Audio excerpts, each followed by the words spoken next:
welcome to week 2 of our sprint classes. I hope that your first week went well, learning Fusion 360, kind of getting used to the interface and playing around with those primitive geometries. This week we are going to continue with our primitive modeling, just add in some new operations called Boolean operations, which will allow us to do more advanced shapes, more complex shapes, still using those 6 basic primitive geometries. So I wanted to walk through your project for the first half, for the first demo video, and the second demo video we will be more of a modeling, going through specific modeling. So yeah, actually before I do that, I wanted to remind you guys that I will be hosting like live WebEx meetings during our designated class period, which are optional. They're essentially just a time for you to connect with me and talk with me like live rather than through email about any issues you're having so that we could troubleshoot them together, kind of problem solve. If you don't know how to build an object that you're trying to build, sometimes verbally talking through it is easier than email. So again, that's just an option. During our designated class time, you can join the meeting if you want to actually talk to me, and it is optional and you do not have to. Okay, so let me make myself smaller and walk through our handout. So again, we are sticking with our primitive geometries, just adding on new tools and processes in order to make our 6 primitive shapes, just to add some variety there, to make them more interesting, to give you some other options to create more complex forms. So we will be talking about a lot actually, going through a lot of different Boolean operations, which are essentially just processes to like add, subtract, and modify the primitive geometries that we already have.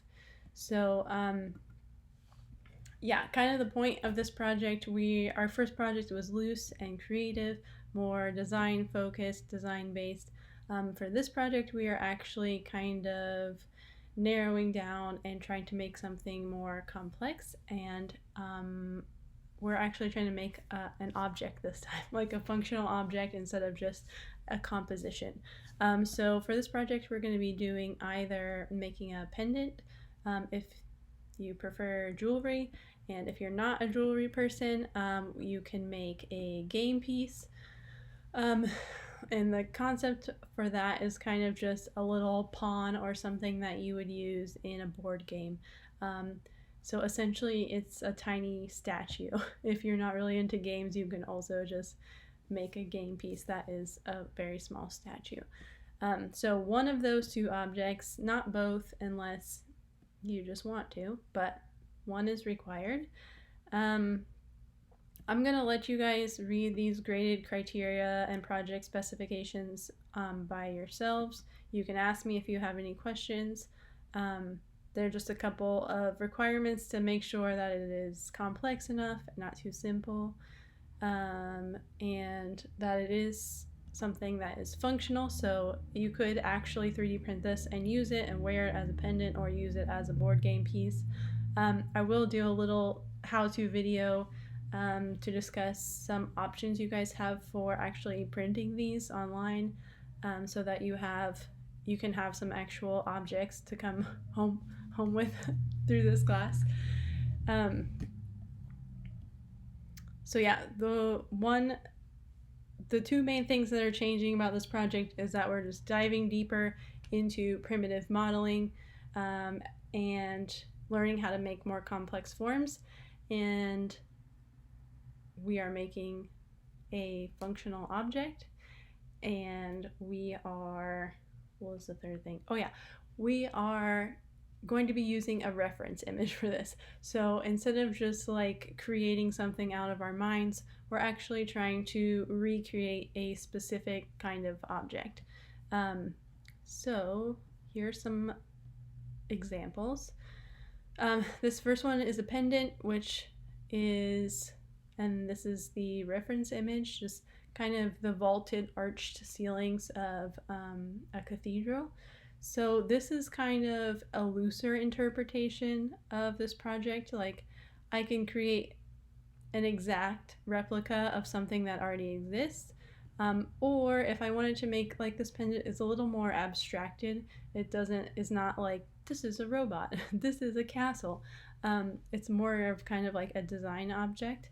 So you can create something that's abstract and not purely representational if you want to, as long as it is like clear that you're drawing inspiration from your reference image. So this kind of like arc shape is very clearly referenced in this pendant. There is an example of a game piece based off of a robot. And the final one is an acorn pendant, pretty close and accurate representation of an acorn. There still are limitations with like this type of modeling, primitive modeling, because there isn't like a huge open-ended range of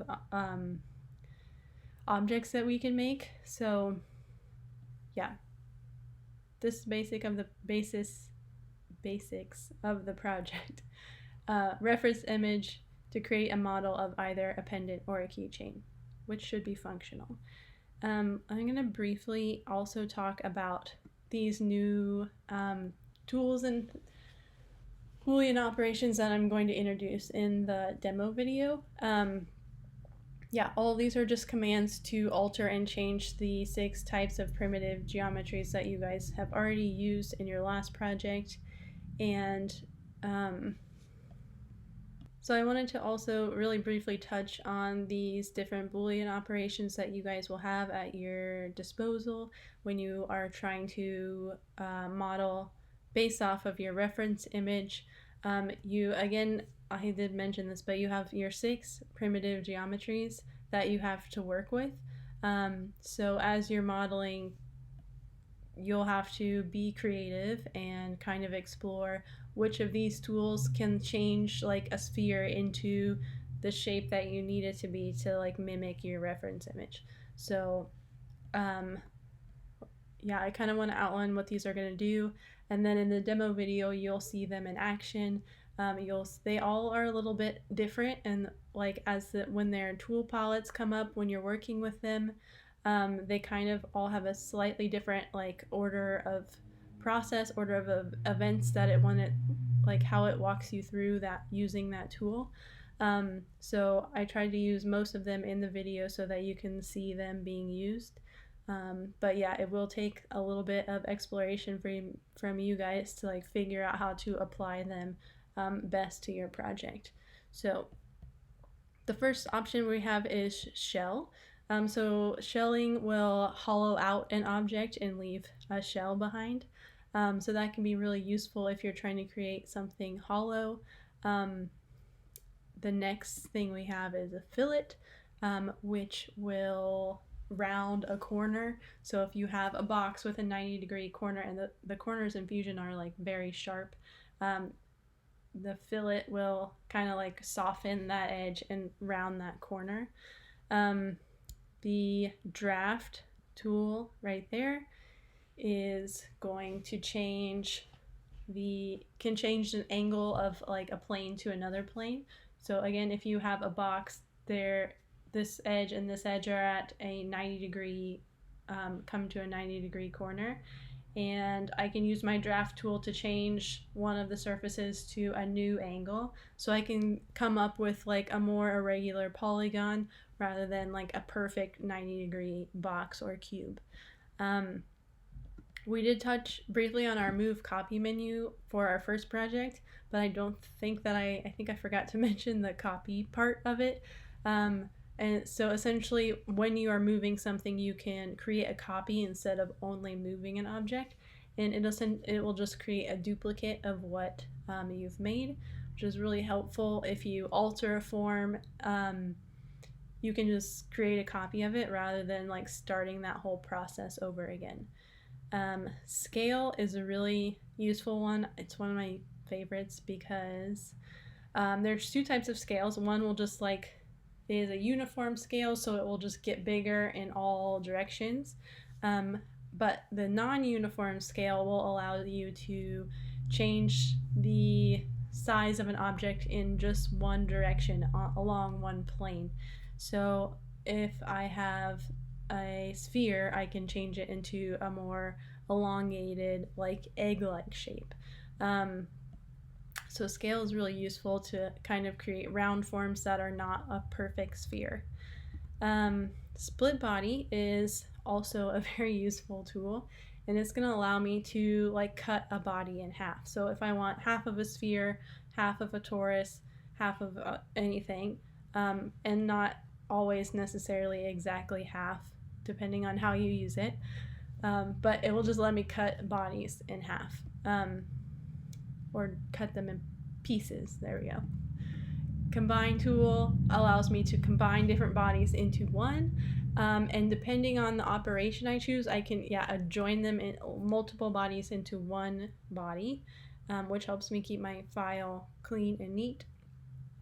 But I can also use my combine tool to use different bodies to cut each other. So if I have two spheres that overlap each other, I can combine them using the cut operation and cut a chunk out of a body using another body. I'll show you. That'll make more sense when you see it. One that I am not going to talk about in the video, but that is at your disposal and is pretty useful, is the loft tool, which will connect to like planes. So if I have a half sphere like up here and a half sphere down here at a different angle, I can loft and fill in the space between the flat half of this sphere and the flat half of this one.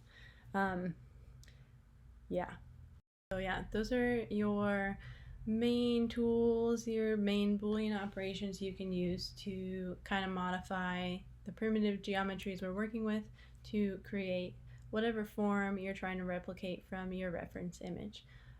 Again, if you are having trouble, it can be frustrating when because it does require a lot of like exploration to figure out how to manipulate your primitive geometries to mimic what you have in your reference image. It can be difficult. Email me if you have questions, if you're struggling, if you don't know how to start, if there's a specific kind of shape you're trying to make and you just cannot figure out how to do it. Explore, play around, and then if you are having trouble, send me an email and we'll figure it out. Okay, best of luck. Move on to demo video number 2, where we will walk through